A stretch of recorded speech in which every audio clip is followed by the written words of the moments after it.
हरे कृष्णा दोस्तों। कुछ रास्ते हमें अकेले ही तय करने पड़ते हैं। ना परिवार, ना ही प्यार, ना ही और कोई मित्र, बस हम और हमारे प्रभु। और प्रभु से अच्छा साथ तो हमारा कोई दे ही नहीं सकता। जय श्री श्याम दोस्तों, राधे राधे। आप सभी का स्वागत है आपके अपने चैनल कविता कश्यप ब्लॉग में। और ये व्लॉग है हमारा फ्राइडे का। और यहाँ पे देखिए, सुबह का काम सारा निमट गया था। सफाई, बर्तन अच्छे से सारी किचन क्लीन कर रखी थी। और आज ये मक्खन भी निकाला था दोपहर में। मलाई निकली रखी थी फ्रिज में, फ्रीजर से। तो बस मैंने सोचा मक्खन निकाल दूँ, और मुझे घी इकट्ठा करना है नवरात्रों की पूजा के लिए। तो बस यहाँ पे मक्खन निकाल दिया था। तो अब ये मैंने सोचा वीडियो थोड़ी सी रिकॉर्ड कर लेती हूँ। और आरती को खानी थी गाजर की खीर। वो बहुत दिनों से कह रही है कि मम्मी गाजर की खीर खानी है, मम्मी गाजर की खीर खानी है। तो फ्रिज में 4 गाजर पड़ी हुई थी। और आज ये मैंने मक्खन निकाला था। तो इसमें से जो बटर मिल्क निकलता है ना, वो बहुत ही ज़्यादा टेस्टी होता है, बहुत मीठा होता है। उसका यूज़ करके मैं आज गाजर की खीर बनाने वाली हूँ। तो मैं आज आपके साथ शेयर करूँगी कि इस बटर मिल्क का भी हम कैसे कैसे और क्या यूज़ कर सकते हैं। तो मैंने आपको कई वीडियो में दिखाया कि मैं इसका दही भी जमा लेती हूँ, और इसी से पनीर भी निकल जाता है, और इसी से मैं खीर भी बना लेती हूँ। और आज मैं गाजर की खीर आपके साथ शेयर करने वाली हूँ। इस बटर मिल्क से बहुत ही अच्छी खीर बनके हमारी तैयार होती है। पर फ्रेंड्स, इसके लिए ना हमारी मलाई जो है एकदम फ्रेश होनी चाहिए। और वो मलाई हमारी फ्रेश रहेगी कैसे? मैं 15 दिन की मलाई इकट्ठी करती हूँ, तो वो फ्रेश कैसे रहती है? मैं मलाई जो निकालती हूँ ना, पहले दिन से ही मैं उसको फ्रीजर में रखना शुरू कर देती हूँ। तो फ्रीजर में रखने से ना मलाई एकदम फ्रेश रहती है। जब मैं मलाई का मक्खन निकालती हूँ, तो जो दूध निकलता है वो एकदम मीठा होता है। वो दूध एकदम यूज़ करने लायक होता है। तो कभी भी फ्रिज में, जो नीचे हम फ्रिज में रखते हैं मलाई, वो मलाई यूज़ ना करें। हमेशा अगर आप मलाई को स्टोर करते हो तो फ्रीजर में करो। बहुत ही अच्छी मलाई रहती है, और बहुत ही टेस्टी मक्खन भी, घी भी बहुत अच्छा निकलता है उससे। और जो बटर मिल्क होता है वो भी बहुत अच्छा निकलता है। तो मैं तो हमेशा ना फ्रीजर में मलाई इकट्ठी करती हूँ, उसके बाद मैं इसका ये जो बटर मिल्क है वो यूज़ करती हूँ। नहीं तो नहीं। क्योंकि ना वैसे अगर मलाई रखने से अगर बटर मिल्क निकलता है तो वो कड़वा हो जाता है, और कई बार होता है कि घी का टेस्ट भी ख़राब हो जाता है। तो हमेशा मैं फ्रीजर में ही अपनी मलाई को स्टोर करती हूँ। तो मैंने ये आपके साथ ये डाउट क्लियर कर दिया कि मैं बटर मिल्क क्यों यूज़ करती हूँ। और कभी आप ये सोचो कि मलाई का दूध तो ख़राब होता है, मैं ख़राब दूध से बनाती हूँ, या कुछ ऐसा कुछ नहीं है। फ्रीजर में मलाई को स्टोर करने से मलाई और दूध एकदम फ्रेश रहते हैं। तो 15 दिन की मलाई में मैं अपना घी निकालती हूँ।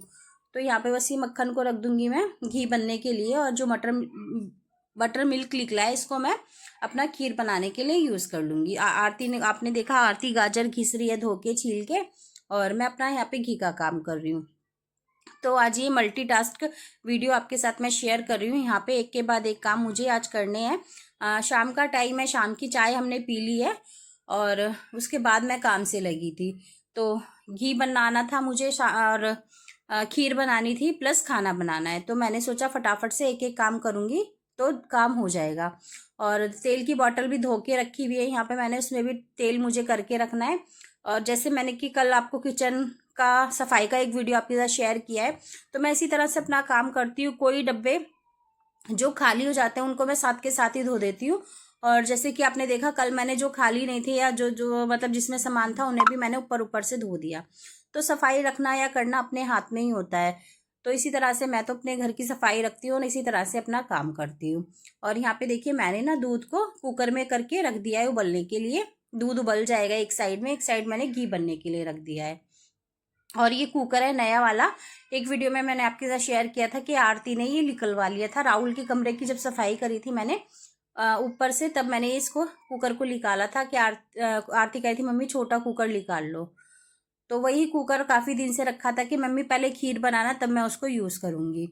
तो बस कुकर में रख दिया मैंने दूध उबलने। यहाँ पे घी हमारा बन गया था, तो मैंने घी डायरेक्ट डब्बे में छान दिया, स्टील वाले में। और आज डब्बा भर गया है, थोड़ा सा ही खाली है। वो एक बार का घी नवरात्रों तक और बना दूंगी, तो वो पूरा हो जाएगा। और कढ़ाई को मैंने अच्छे से धो लिया। घी की कढ़ाई थी ना, उसमें मैंने थोड़ा सा पानी डाल के गर्म कर लिया था। मैं कभी भी चीज़ों को वेस्ट नहीं करती हूँ। तो जो कढ़ाई की, घी वाली कढ़ाई का पानी मैंने धोया करा था ना गरम, उसमें उस पानी को भी मैंने एक लोटे में अलग रख लिया है, ताकि वो मैं दाल में या चावल में यूज़ कर सकूँ। क्योंकि बहुत ज़्यादा चिकनाई होती है उसमें, बहुत ज़्यादा घी होता है। अच्छा, उसके बाद मैंने कढ़ाई खाली कर ली थी। उसके बाद मैंने कढ़ाई को धोया है और यहाँ पे थोड़ा सा घी डाला है। उसके बाद ये जो गाजर आरती ने घिसी थी इसको अच्छे से भून लेती हूँ घी में भून लूंगी। और जब ये गाजर भुन जाएगी फिर उसके बाद इसको मैं कुकर में डाल दूंगी, जो दूध हमारा उबल रहा है उसमें। और यहाँ पे देखिए साथ के साथ मैंने निकाल लिया दाल। चने उड़द की दाल मैं आज बनाने वाली हूँ। राहुल और आरती को चने उड़द की दाल बहुत पसंद है, तो वही दाल मैं आज बनाने वाली हूँ। गाजर भून रही है तब तक यहाँ पे मैं ये दाल भिगो के रख दे रही हूँ और साथ में दूध उबल रहा है। तो इसी तरह से एक के बाद एक काम अपना करती जा रही हूँ मैं। और फ्रेंड्स यहाँ पे देखिए दूध हमारा अच्छे से उबल गया है और बिल्कुल भी ना फटा है ना कोई स्मेल है इसमें, बहुत ही अच्छी तरह से उबल गया है दूध। और इसमें मैंने उठा के ये जो गाजर भूनी है मैंने, आप देख सकते हैं जरा सा भी पानी नहीं है, घी में अच्छे से गाजर को भून लिया है मैंने और गाजर सारी डाल दिया मैंने दूध में। और इस तरह से अब हमें चलाते हुए इस दूध को अच्छे से उबालना है। और थोड़ा सा दूध मैं और डाल रही हूँ यहाँ पे, जो जग में मेरे पास दूध रखा रहता है वो वाला दूध मैंने डाला है, क्योंकि मुझे बहुत अच्छे से इस दूध को गाजर को उबालना है। तो बस दूध जब गाजर और दूध जब मिक्स हो जाएंगे तब हमारी खीर बनके तैयार हो जाएगी। और जो बटर वाला मिल्क वाला दूध था ना वो बहुत ही ज़्यादा चिकनाई वाला था, काफ़ी सारा बटर उसमें से निकला था, वो भी मैंने उसमें डाल दिया। मैं आपको एंड में दिखाऊंगी कि कितने घी वाली खीर हमारी बनी है। और यहाँ पे साथ ही में मैंने देखी चढ़ा लिया है दूसरा कुकर दाल के लिए, और खीर साथ में बनती जा रही है। और यहाँ पे मैं दाल में भी तड़का लगा दे रही हूँ। तो इसी तरह से एक के बाद एक काम करती जा रही हूँ। अपना कुकर गर्म हो गया था, उसमें मैंने तेल डाल दिया है। तेल को अच्छे से गर्म होने दूंगी जब तक मैं अपनी प्याज जो मैंने चॉपर में काटी है उसको चॉप कर लूंगी अच्छे से। और बस यहाँ किचन में आज मेरा चल रहा है मल्टीटास्क, एक के बाद एक काम मैं अपना कर रही हूँ, हाथ को बिल्कुल भी फ्री नहीं छोड़ रही हूँ और सारे काम इजली हो जाते हैं। और हम ये लेडीज़ को भगवान जी ने बहुत अच्छे से एक शक्ति दी हुई है कि हम अपने घर को बहुत अच्छे से चलाते हैं, बहुत अच्छे से अपने घर का काम कर सकते हैं। तो बस यहाँ पे देखिए खीर को भी मैं देखती जा रही हूँ, खीर भी हमारी हो गई है। और यहाँ पे तेल गरम हो गया था तो मैंने इसमें डाला है पहले लहसुन और हरी मिर्ची। लहसुन को चाकू से चॉप कर लिया था और हरी मिर्ची को और जीरा, तीन चीज़ मैंने डाल के अच्छे से इनको भूना है। जब लहसुन और मिर्चें लाल हो गई हैं उसके बाद मैं यहाँ पे डाल रही हूँ प्याज। तो अच्छे से इसको मसाले को हमें भूनना है और बहुत अच्छे से हमारी ये दाल बनके तैयार होती है। तो देखिए यहाँ पे लहसुन और मिर्ची हो गई थी और उसके बाद मैंने यहाँ पे प्याज डाल दिया। प्याज को अच्छे से भूनूंगी। उतनी देर में मैंने टमाटर आरती को दे दिए थे चॉपर में चॉप करने के लिए। तो आरती टमाटर चॉप कर रही है, यहाँ पे मैं अपना दाल में तड़का लगा रही हूँ। और जब प्याज अच्छे से भुन गई है हमारी तो मैंने यहाँ पे हल्दी डाल दी है और हल्दी को थोड़ी देर मिक्स करके प्याज के साथ उसमें डाल दिया मैंने टमाटर। बस हमें कोई भी सब्जी बनाने के लिए अपने मसालों को बहुत अच्छे से भूनना होता है। और बस टमाटर डाल दिए मैंने, चॉपर को थोड़ा सा घुमा के पानी इसमें डाल के, पानी भी मैंने इसी में डाल दिया और स्वाद अनुसार इसमें नमक डाला है मैंने। अब अच्छे से इस मसाले को हमें भूनना है, बहुत अच्छे से इस मसाले को भून लेंगे। और जब नमक टमाटर और प्याज भुन जाएगा उसके बाद मैं इसमें डालूंगी अपना धनिया और मिर्ची पाउडर। और देखिए यहाँ पे मेरी खीर भी ऑलमोस्ट बनके हो गई है तैयार। और यहाँ पे जो मेरे घी में से जो निकलता है वेस्ट, उसको हम लोग मैयर बोलते हैं, वो भी एकदम मेरे खोए की तरह होता है, वो भी मैंने खीर में डाल दिया और बहुत ही अच्छा टेस्ट आता है। सही में अगर आप लोगों को ऐसा होता कि मैं टेस्ट करा सकती तो मैं ज़रूर टेस्ट कराती, बहुत ही अच्छा टेस्ट होता है इसका। तो मैंने यहाँ पे वो भी डाल दिया और साथ के साथ अपना खीर भी देखती जा रही हूँ और दाल में भी तड़का लगाने की पूरी तैयारी कर रही हूँ। मसाला अच्छे से यहाँ पे देखिए भुन गया था तो मैंने इसमें डाल दिया है उठा के धनिया का पाउडर और मिर्ची का पाउडर। मिर्ची अपने स्वाद अनुसार डाली है। और चने उड़द की दाल में गरम मसाले का बहुत ही अच्छा टेस्ट आता है, तो गरम मसाला मैंने यहाँ पे डाल दिया आधी चम्मच से कम, और बहुत ही अच्छा टेस्ट आता है, इसको ज़रूर डालना है दाल में।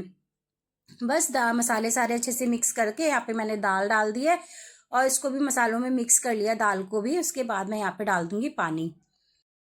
और ये पानी वही है जो मैंने आपको बताया था ना, घी वाली कढ़ाई में मैंने कुछ पानी डाल के गर्म कर लिया था, ये वही वाला पानी है। मैंने कढ़ाई में से पानी जग में खाली कर लिया था और ये वही वाला पानी है, वो पानी उठा के मैंने दाल में डाल दिया है। बस इसमें अब सीटियाँ लगाएंगे हम। पाँच सीटी में आराम से दाल बन गई थी हमारी।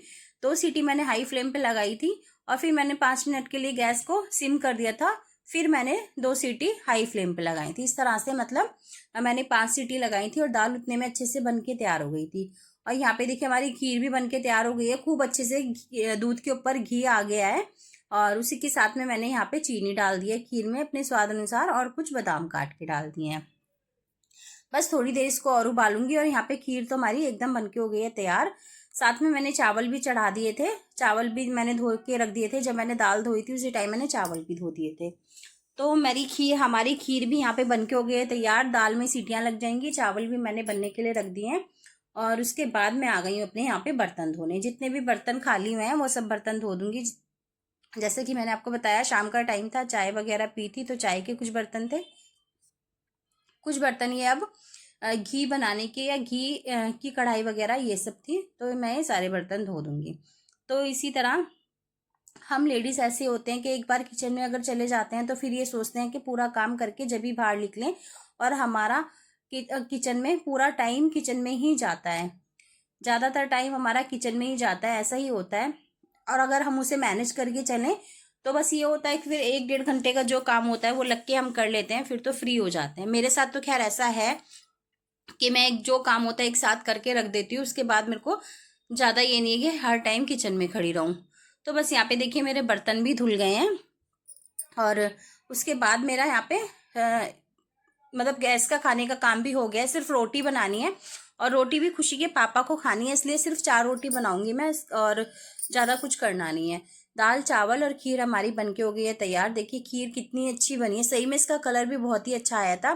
तो गरम गरम खीर को ही मैं ना कुकर में से खाली कर लेती हूँ, वरना फिर ठंडी अगर कुकर में हो जाएगी ना तो जो सारा मलाई है खीर की और घी है वो कुकर में ही जम जाएगा। तो मैंने ना कुकर गरम गरम ही खाली कर लिया, और सही में बहुत टेस्टी खीर बनी है। और यहाँ पे मैं ठाकुर जी के लिए कटोरी खीर अलग निकाल के आरती को दे रही हूँ कि हवा लगा के ठाकुर जी का भोग लगा दो। और सही में बहुत टेस्टी खीर बनी थी, देखने में भी बहुत अच्छी लग रही है, ऐसा नहीं है। और तो फ्रेंड्स बस यहाँ पे मैं आपको बताई थी किचन के काम के बारे में। किचन का काम ऐसा है, कोई भी काम हो कि हम एक काम को अगर मैनेज करके चलते हैं ना तो फिर वो काम हमें कभी भारी नहीं लगता। और मैं तो इसी तरह से अपना काम करती हूँ कि अपना काम को मैनेज करके चलूँ। और यहाँ पे देखिए दाल भी हमारी बन गई थी, कुकर भी मैंने खीर का खाली करके धो दिया है, और यहाँ पे दाल को भी खोल के देख लेती हूँ। दाल यहाँ पे देखिए बन गई है, हल्का सा इसमें पानी कम है तो मैं थोड़ा सा पानी और डाल देती हूँ, फिर थोड़ी देर के लिए इसको और उबाल दूंगी। तो बस देखिए यहाँ पे मैंने पानी डाल दिया और दाल हमारी एकदम परफेक्ट हो गई है। मैं थोड़ी देर इसको गैस जला के उबलने के लिए रख देती हूँ, और उसके बाद मैं आपको दिखाती हूँ अपनी प्लेटिंग लगा के। और देखिए खीर का कलर देखिए आप, और घी देखिए खीर पे कितना घी है, और ना बहुत ही अच्छी खीर बनके तैयार हुई थी ये। और आपको मेरी वीडियो कैसी लगी है प्लीज़ मुझे कमेंट करके बताइएगा। यदि अच्छी लगी है तो लाइक शेयर भी कर दीजिएगा, और जिसने चैनल को सब्सक्राइब नहीं किया है या कोई चैनल पर नया है तो प्लीज़ मेरे चैनल को सब्सक्राइब कर लीजिएगा। मिलती हूँ आपसे अगले वीडियो में, तब तक के लिए आप खुश रहें, स्वस्थ रहें, मस्त रहें, अपना ध्यान रखें, अपनों का ध्यान रखें। जय श्री राधे राधे, जय श्री श्याम। और देखिए यहाँ पे दाल चावल बनके रेडी हो गए हैं, खीर बनके रेडी हो गई है। 4 फुलके बनाने हैं, वो मैं बाद में बना लूँगी। किचन हो गई एकदम क्लीन हमारी।